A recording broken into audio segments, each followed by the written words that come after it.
What's up, everyone? Welcome back to another review, and this time we're taking a look at Sinners, written and directed by Ryan Coogler, starring Michael B. Jordan, Haley Stanfield, and Jack O'Connell. Sinners tells the story of these two identical World War I veteran brothers, the Smokestack twins, as they return to their old hometown of Clarksdale, Mississippi. Well, back in their hometown, they're there with the intent to want to make some money and start their own little juke joint. After gathering up what they need to start this little endeavor, it begins at night and more or less is very successful.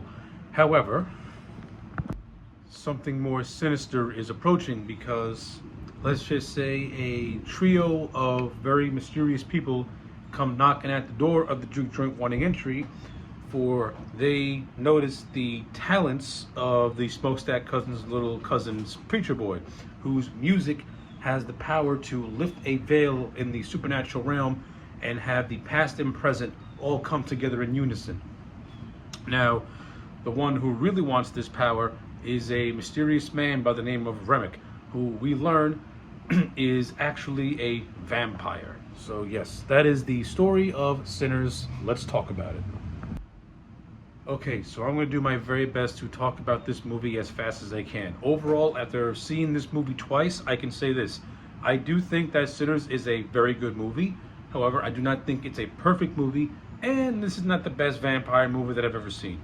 But that doesn't mean that I hate it. I actually think it's really, really good. If I had to make a comparison in terms of Sinners and the way that pop culture has maybe overblown it, I got to compare it to Longlegs. Longlegs is another movie that I thoroughly enjoyed, but also feel that everyone very much overrated upon its release. Sinners is no different. I don't really see what was so special about this movie, if you want my honest opinion. Because, to be honest with you, Sinners has the same overall structure of From Dusk Till Dawn, which was directed by Robert Rodriguez and written by Quentin Tarantino. You know, the plotting and the structuring is very, very similar.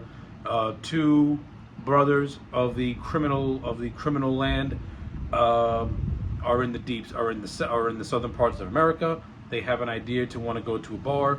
For Sinners, the two brothers want to go to this bar in an attempt to make money. And From Dusk Till Dawn, they're going to a dive bar in order to hide out. But but the beats are very similar. Like, you know, they meet a bunch of people along the way. They confront vampires. One of the brothers is bitten and turns. So they're very, very similar in a lot of ways. But to Ryan Coogler's credit, he took the structuring of From Dusk Till Dawn and he tried to put his own little spin on it. So for that, I'll give him points. Where From Dusk Till Dawn was a loving tribute to, let's say, B movies, Sinners is a more let's just say, grounded and serious take on the material. And yeah, that's pretty much the best compliment that I can give it in terms of the structuring when compared to From Dusk Till Dawn. So with all that being said, let's talk about this movie proper. So I'm just going to get the positives done first, and then I'll explore the few negatives that I have. So let's talk about the cast. Michael B. Jordan, who plays the Smokestack twins, is the lead of the film, and he's good in the role. Michael B. Jordan is a good leading man. Like, he has the on-screen charisma. He can command your attention. If I have to say anything negative about his performance, is that I don't think he does a good enough job at giving the Smokestack twins their own distinct personalities.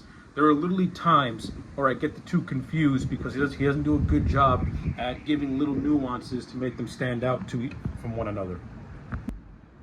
Maybe that's a deliberate choice by Ryan Coogler and Michael B. Jordan together, or it's just something that went completely unnoticed when they were making this movie. But yeah, I would have given the Smokestack twins their own little nuances. I wouldn't make one of them evil and one of them good or anything like that. They could still act how they act in the movie, but give them like their own little quirk where you know that so that way when both the twins are on screen, you know which one you're supposed to be following at a given moment. I personally do not think that we got enough of that. But in terms of an overall performance, got to give Michael B. Jordan his credit. It's not easy. it is not easy playing if you playing identical twins. Theo James did it in The Monkey, and he did it to perfection. And Michael B. Jordan, to his credit, he did it great. Like, even though I do got my little complaints about it, the performance is still top tier, and the man deserves all the praise he gets for his portrayal as the smokestack twins.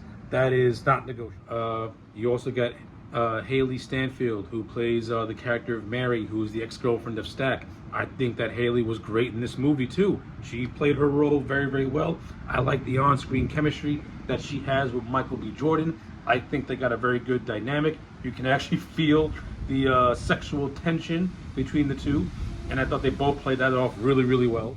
Yeah, I like the idea of Mary having a little bit of a bitterness towards the twins, especially since her family took care of them when they were younger, and their way of repaying them is to just basically forget about them. So I like how Mary it takes that as a personal shot. But at the same time, throughout the course of the movie, the Mary and Stack relationship slowly starts to repair itself in a way. So I like that. I do think that certain dialogue exchanges between Mary and Stack were kind of just awkward, especially when Mary talks about how her and Stack were intimate with one another. Like, I know what Ryan Coogler was getting at. To me, the dialogue just felt forced and felt way too modern. Like, it felt like he was trying to be edgelord with the with the sexual nature of the dialogue. Hey, listen, when done well, it's fine. But in something like this, I don't know. It just felt off to me. Like, it just felt really off and didn't really fit the time period. Is what I'm trying to get at. Just to go on a little tangent, I think a lot of the dialogue in this movie can feel like it's not of the time period, and it can take me out of the movie a little bit, because if you're doing a period piece, especially set in a specific time of America, at least try and have the dialogue sound like it's from the period. Now, I didn't live in the South in Mississippi, so maybe this is how they talked. I don't know, and to be honest with you, I really don't care. You're making a movie that's set in the 1930s. You know, learn the dialect and how people would talk back then, even in the South. Again, I don't know if that's how they talked in the South. I wasn't born there. But yeah, with that little side rant out of the way, yeah, Mary's good, and when Mary gets turned into a vampire, I like how she's the one who attacks and turns Stack. That was a nice little touch by Ryan Coogler. So yeah, no complaints with that whatsoever. I thought Mary was overall a very good character, and I like how she has her own little dramatic moments and her little bits. I like the scene that she has with Remick and his vampire trio. It's played off really, really creepy, and it is a very, very creepy scene, especially when we start to get hints to Remick's backstory, when he gives Mary some gold coins that are from a different period. Like that, those are some hints to Remick's backstory, but I'll touch on Remick a little later. But yeah, all that stuff I thoroughly enjoyed. Another character I like, Preacher Boy, or Sammy, who more or less is the de facto lead of this movie, next to Ryan Coogler. Yeah, I like the character of Preacher Boy. I think he's an innocent preacher's kid who is a blues musician. He's not really much of a character when you try and break him down, aside from the whole deal of his music being very transformative, to which it can like unite different parts of time together, and how that could be a very powerful source of magic. There's not really a whole lot to his character aside from that, and the fact that he's the cousin of the Smokestack twins. That's just me personally. I think Sammy could have used a little bit more development in terms of getting to know who he really is, aside from the whole blues musician, him being wanting to be a blues musician. But the performance was fine. He has good chemistry with Michael B. Jordan. I kind of sort of like the little romance he has with the character Pearline, played by Jamie Lawson. That was okay too. And like I said, the whole movie is told from his perspective. So to me, he's the de facto lead, because the opening prologue is Sammy walking into his father's church looking all mangled up from the night before, and everyone is and you're wondering what the hell happened to this guy, and you get like little snippets as to what went down. I like it. I thought the actor who played Sammy did a good job at playing him as not happy-go-lucky, but somebody who's ambitious. And also, once the vampires hit, you can see the fear in his eyes a little bit. You can see the shock of what happened to him. So I thought it was all good. It's good stuff. It was well done. Now we get to one of my favorite characters in this whole movie, and that is Delroy Lindo as Delta Slim. You may think that this is a thankless role. You may think that Delta Slim is not an important part of this movie, but you don't know anything. Delroy Lindo as Delta Slim is my favorite part of this movie. He is hilarious. I love every scene that he's in. It's fun to see Delroy Lindo get some work because the man's an underrated actor. I love the whole thing of him being like an alcoholic blues player who is wrecked with a lot of guilt, especially for what happened to him and his friends in their early days. I like how he's more or less, treated as a town drunk by a lot of people.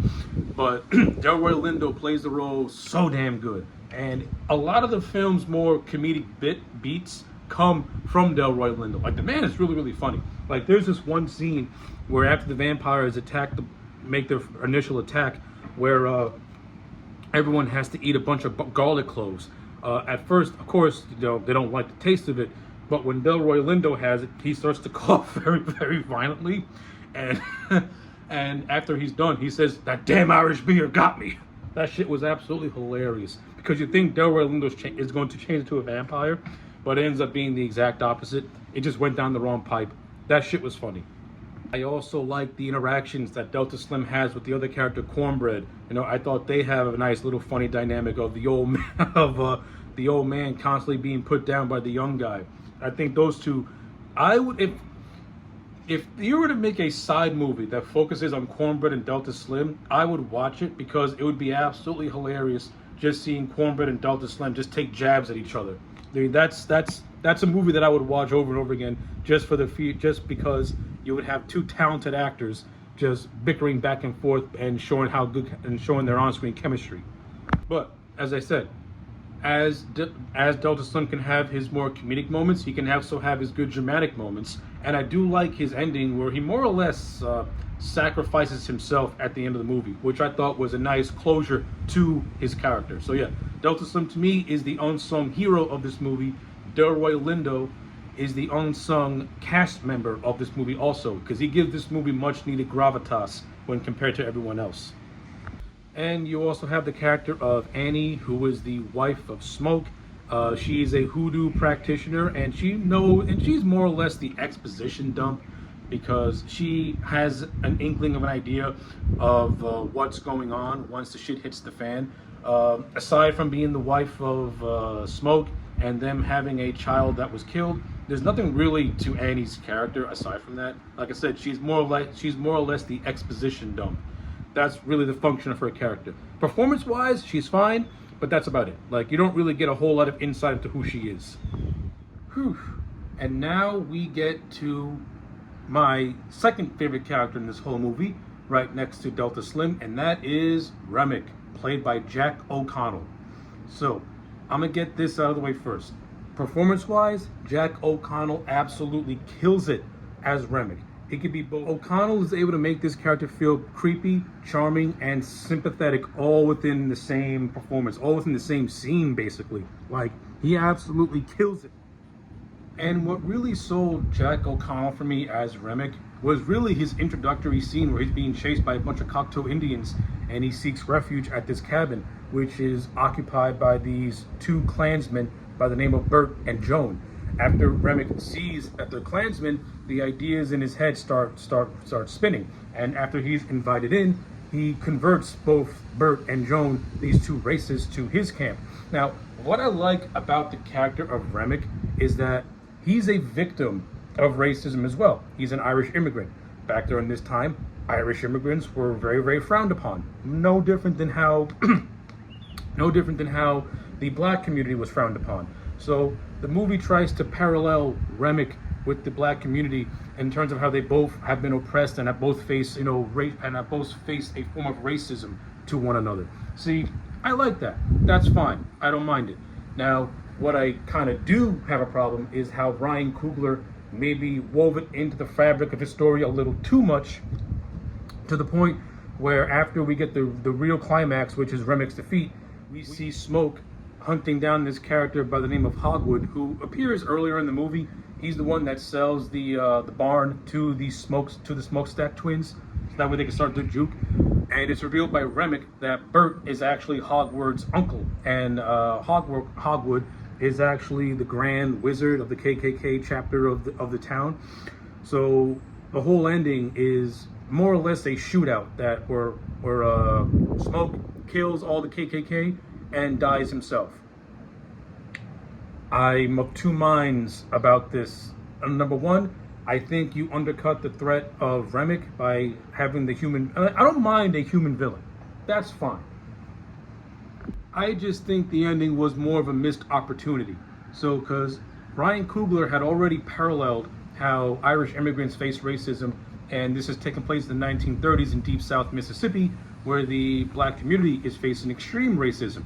He missed the opportunity to have Remick and Smoke have a very uneasy alliance to kill the KKK together, and then, along with Sammy, the three of them can have their own final clash. I think that could have made for a much more interesting ending, where the vampire that is your enemy ends up becoming your ally for a brief second, because you got to take on a more common enemy that is more or less that more or less doesn't like either one of you. Because not only that, the reason why Remick is turning people into vampires is because he's trying to build his own community, because he's a vampire. He's lived for so long, so his people face persecution. His people are more or less don't exist anymore. And the reason why he's after Sammy is because he wants that power to be reunited with his people. So that's why Remick is forming his own vampire community with people of all walks of life, because to him, everyone is equal when they're all vampires, when they're all the same. So in his own twisted way, he's recreating his own family. So I think if you wanted to beef up the Hogwood character even more, you can kind of draw parallels to that. Like you can see Hogwood can see what Remick has done to his nephew, who you could have said was the crown jewel of his clan chapter, and now he sees him hanging around with a bunch of different ethnic people, and that further fuels his hatred. Now that can fuel a hatred he starts to develop for Remick, and along with the hatred he already has, the pre-existing hatred he already has. I think that could have made Hogwarts into a much more powerful human villain, instead of somebody who is just set up in one scene and then we pay it off later, which to me feels very tacked on, and I didn't really get the emotional weight. It's an entertaining gunfight, I'll give it that, but that's about it. And I do like how Smoke has a very tragic death.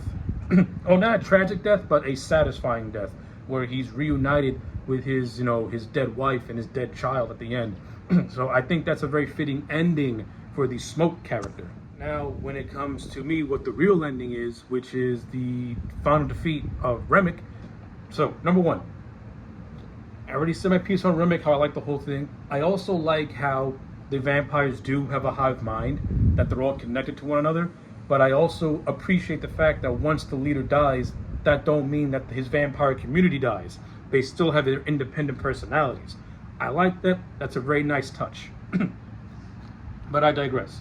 So now we get to what I feel is the real climax of the movie, which is when Sammy and Smoke team up to fight Remick. So the vampires get invited into the Jute after this character by the name of Grace, who just lost her husband and is in fear of her daughter being attacked by the vampires, lets them in. It's done in a very stupid. The movie tries to paint it as it being done in a very dramatic way, but it was done in a stupid way, to be honest with you, because Grace knows what's going on. So she stupidly invites the vampires into the barn, and that's where chaos ensues, and that's where Delta Slim sacrifices himself to make sure that Sammy and Smoke have a fighting chance. Pearline is bitten and is also killed off. Smoke and Stack have their final confrontation, where we're led to believe that Smoke kills Stack, but it's revealed in the final epilogue that was not the case. It was he actually spared him with a little bit of a deal, which I'll touch on a little bit later. But more or less, the sun is setting and all the vampires are dying, and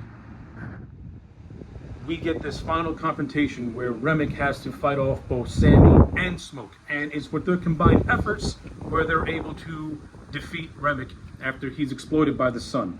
So, very thrilling climax. I really like it a lot. I love the vampire look. It is so fucking demonic. It's so creepy looking.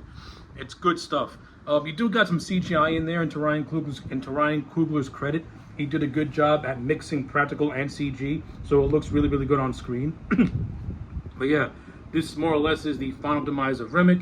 Then we get to the whole thing of Smoke killing off Hogwarts in his clan chapter. I'm okay with him killing off. It's fine that he kills off the clan. I got nothing to get. That's not the problem. The problem I have is that they could have done more with the parallels with it, especially by having Smoke and and Remick form an uneasy truce to kill Hogwarts, and then they have their own final confrontation after the human villain has been disposed of. I would have did something like that. Smoke has his final death, like I said, and now we get to the epilogue, which takes place in '92, where we see a much older Sammy being confronted by an ageless Stack and Mary. This is a very good scene, a very poignant scene, and the way Michael B. Jordan delivers the dialogue in this epilogue, it's heart-wrenching, especially when you have the context of the whole movie and you realize that he is forever trapped as a vampire, but also at the same time, he respects his brother's wishes enough and loves his family enough to not turn Sammy after giving him the offer to become a vampire. But what makes it all the more was that the day that all the carnage went down, it was the best day for both of them. Like, it was the best day of Sammy's life because he was able to perform his blues music. It was one of the best days of Stack's life because it was the last time he was ever a free man and was able to see the sunlight.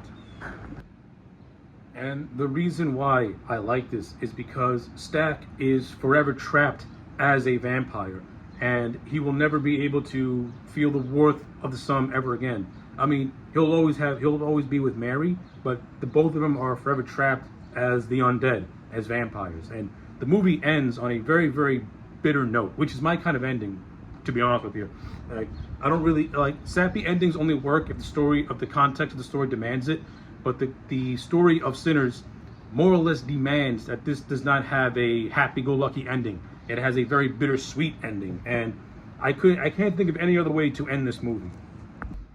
But yeah, those are my thoughts on Sinners. Overall, this movie is very, very damn good. Just to give some quick little follow-ups. The production design of this movie is top tier. I love how it all takes place in the 1930s. Fun fact, according to my research, the wardrobe used for this movie was meant to be used for the Blade movie that Marvel has been trying to get off the ground since 2019. It kind of makes you wonder what direction were they going to take Blade in if they were using 1930s wardrobes. Like, get this movie made already or just don't do it. But I digress. The wardrobe and production design, fantastic. The use of CGI and practical effects where one does not overshadow the other, very well done. The cinematography, it has a very natural flair to it. It has a lot of natural lighting. I mean, you do have moments where you can't really make out what's going on in certain scenes, but overall the cinematography is well done. It gives a very grounded and realistic tone. So I can appreciate that. Most of Ryan Coogler's directing and writing is on point, but no, there's some things here and there that I would have tightened up just a little bit. Performances all across the board, very, very well done. Got no complaints whatsoever. As I mentioned, Delroy Lindo and Jack O'Connell, they are my two standouts. They're the ones who I like. They're the two characters who I like the most. And yeah, and I also like the musical sequences that this movie also puts together. Like, I like the scene of Sammy in the juke joint playing his blues music, and we get to see the power of his music where we see different generations all coming together. That was great. I love the Rocky Road to Dublin scene with Remick and his vampire community doing the Irish jig. That was a cool scene as well. Yeah, the movie does have a lot of cool sequences, has some good acting. The first half is played like a straightforward Western where you don't know what's going to go down. And the second half plays as a very straightforward, vampire movie. And the two halves they don't feel disjointed. They do feel like they come together. And I appreciate that and I like it. I think the second half is better because I like the horror aspect, and Ryan Coogler does a really good job at building up tension, building up suspense, building up the paranoia. It's all well done. So, with all that being said, Sinners to me is an 8 out of 10. I thoroughly enjoyed this movie. I didn't really cover everything about this movie, but yeah. Let me know your thoughts in the comment sections down below. Like the video and subscribe, and I'll check you back next time for more.